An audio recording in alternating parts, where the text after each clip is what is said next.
केन्द्र स्वराष्ट्र मंत्री अमित शाह जी गस्त कार्यक्रम चूड़ांत हो सारी आसंता 3 तारिख दिन दिल्ली झारसुगुड़ा एयरपोर्ट को से पहुंची था।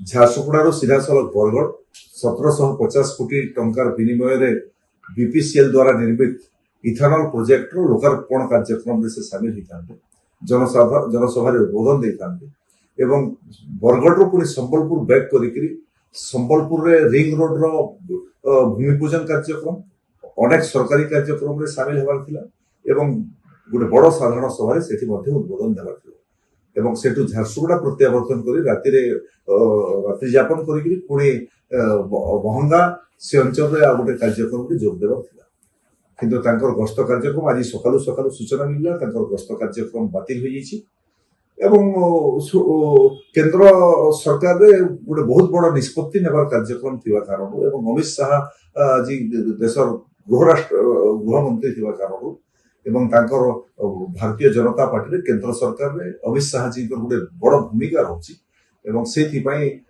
तांकर गस्त कार्यक्रम बातिल होइछि। परवर्ती समय पुणी थे अमित शाह जी गस्त कार्यक्रम फाइनाल हेबो एवं फाइनाल होला परे इथानल प्रोजेक्ट एवं अन्य जो कार्यक्रम थिला तांको हाथ में पुणी लोकार्पित। एही भिडियोटी आपनकु केमिति लागिला कमेंट करि जणांतु। धरित्री लाइव रो यूट्यूब एवं फेसबुक चैनल को सब्सक्राइब करंतु। अधिक खबर पई लॉगिन करंतु www.dharitri.com।